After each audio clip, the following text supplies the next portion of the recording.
El surgimiento de las ciencias de la comunicación.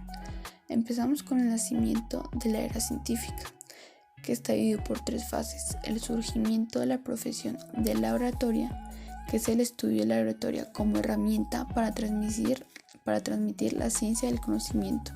La segunda, el desarrollo del campo de la comunicación. A partir de la Segunda Guerra Mundial, donde la comunicación surgió como campo autónomo, pero desintegrado, representado por los estudios relacionados con las teorías de la comunicación y la comunicación masiva. El tercero, el desarrollo de la disciplina de la comunicación. Es el resultado de la unión de la oratoria con el campo del lenguaje y los estudios sobre la comunicación masiva. Así surgió la disciplina de la comunicación, característica por métodos y teorías de investigación propios.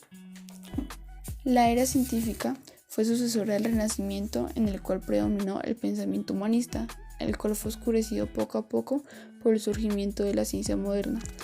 Los papeles importantes sostuvieron 2 personajes, principalmente Francis Bacon, que es considerado el padre del empirismo filosófico científico. En el siglo XVII, él ofreció la estructura para ver una nueva ciencia basada en el razonamiento inductivo y observaciones empíricas. Él decía que no se necesitaba alas para la imaginación, sino cadenas.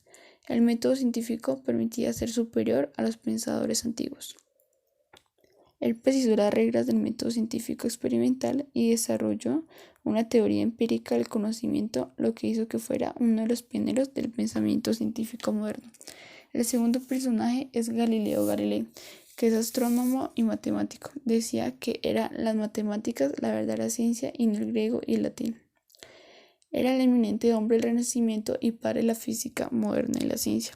Su trabajo experimental es considerado complementario de los escritos de Francis Bacon en el establecimiento del moderno método científico. Los argumentos de estos 2 personajes pudieron contribuir a la aceptación del denominado método científico. El contexto político. Hasta la década de 1920 se llevaron a cabo los primeros estudios e investigaciones sobre la influencia de la propaganda en el contexto de la Europa asignada por las guerras mundiales, con el ascenso de los regímenes fascistas de la Alemania e Italia. El New Deal se desarrolló entre 1933 y 1938. Este sostenía las capas más pobres de la población y quería reformar los mercados financieros y redimizar una economía estadounidense que fue herida por el crack en 1929 por el desempleo y las quiebras en cadena. Roosevelt creía que si el Estado no intervenía, se corría el riesgo de que la situación empeorara. Esto palió los efectos de la depresión, pero tuvieron que pasar por muchos años hasta finales de la Segunda Guerra Mundial para poder recuperar la economía del todo, y fue la guerra europea con demanda de armas americanas lo que finalmente ayudó a que pudieran acabar con el desempleo en Estados Unidos. El contexto económico. El Taylorismo fue un método de organización industrial cuyo fin era aumentar la productividad y evitar el control que el obrero pudiera tener en los tiempos de producción. El Fordismo es un sistema de producción en cadena. Se comenzó a implementar a principios del siglo XX hasta la década de 1930.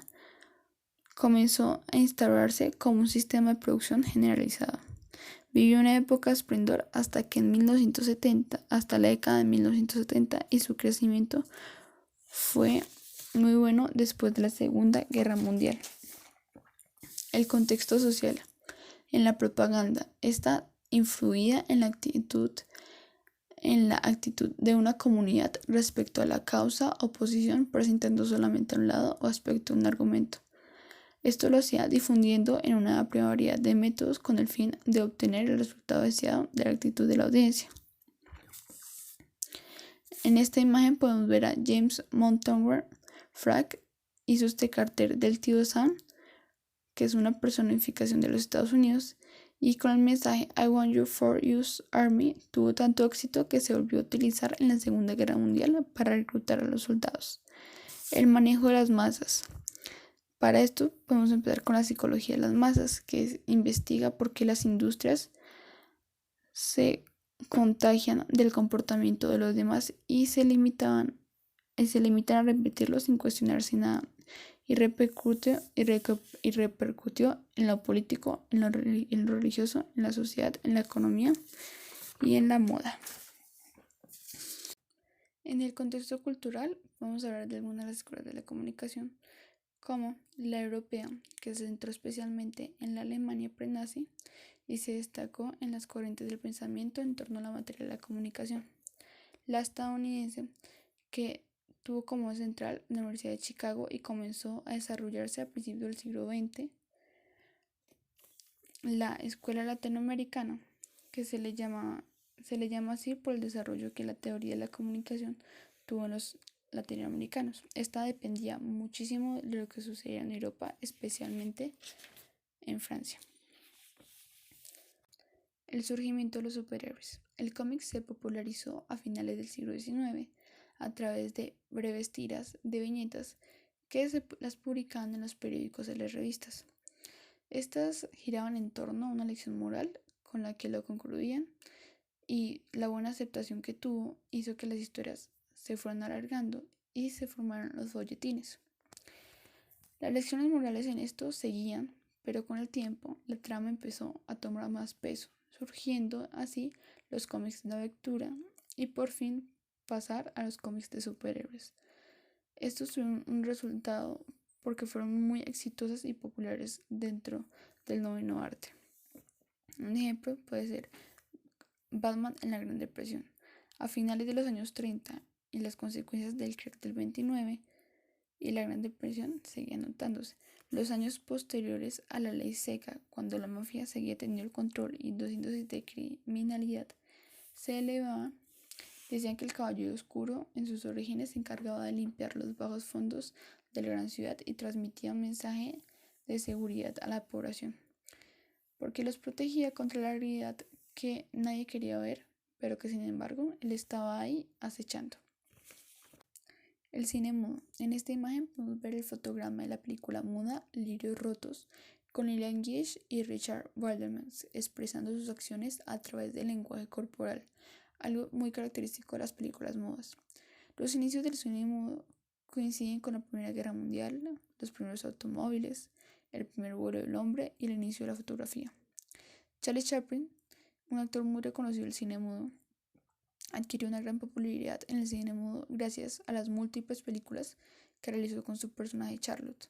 A él se le consideraba un símbolo del humorismo. Hacia finales de la Primera Guerra Mundial, él era uno de los hombres más reconocidos de la cinematográfica mundial.